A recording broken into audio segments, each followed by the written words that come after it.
چہرے کے کیسے تھے ان ارکان کے جنہوں نے آپ کے خلاف ووٹ دیا؟ جن اراکین نے ووٹ نہیں دیا پارٹی کے کمانڈ پہ اور حکومت کی ایما پہ ووٹ دیا، ان سب کے حوالے سے 2-3 واضح باتیں کر دوں۔ ہمارے 9 ممبران اسمبلی کو آج لایا گیا تھا، 5 کو پیش کیا گیا اور 4 کو ریزرو میں رکھا گیا تھا۔ کچھ اور لوگ بھی ان کے پاس ریزرو میں ملے ہوئے تھے، اور ماشاءاللہ یہ اخراجات آصف علی زرداری صاحب نے کیے تھے، جو ادائیگیاں کی ہے۔ ارب لگ بھگ ریٹ لگایا انہوں نے، اور یہ ضمیر خریدے لوگوں کے۔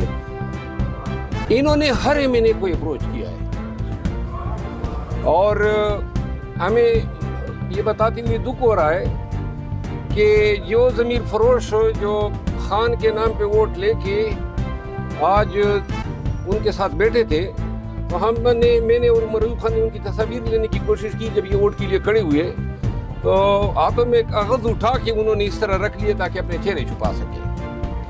لیکن پاکستان تحریک انصاف کے لوگوں کو یہ میں بتا دوں، ان لوگوں نے ہمیں بھی ماموں بنایا۔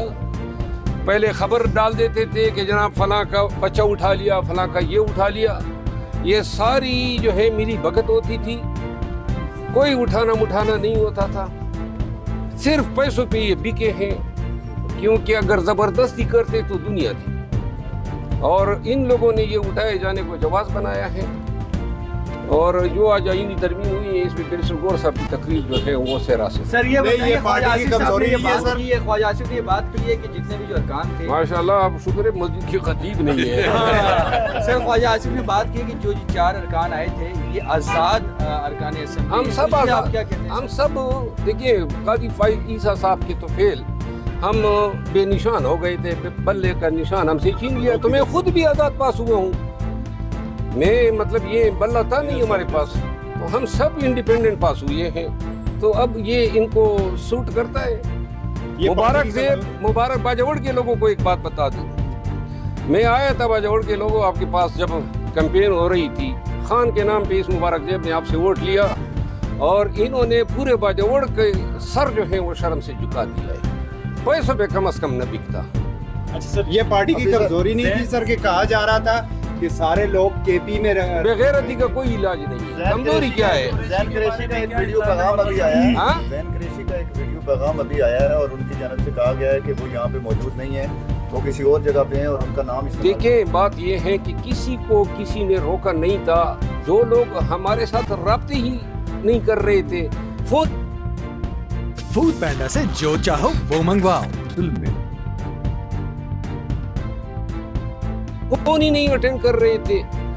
ان کی بیگم کو جب اٹھایا گیا تو 5 منٹ کے اندر جو ہے ان کی سسٹر نے جو ہے ٹویٹ چلا دی، اس کا 4 دن تک پتہ نہیں چلا۔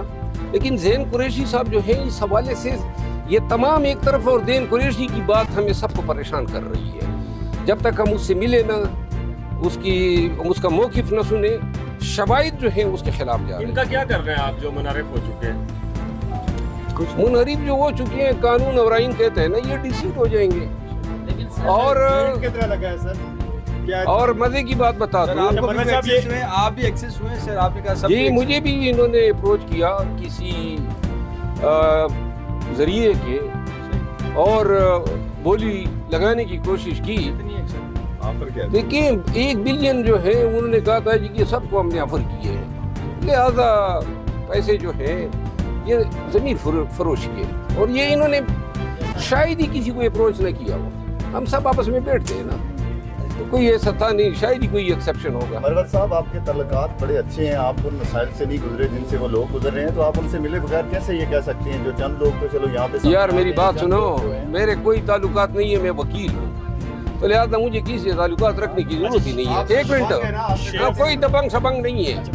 بات سنیں، یہ لوگ جب قیادت گرفتار تھی، ان سب کا میں وکیل رہا ہوں، 90% لیڈرشپ کا۔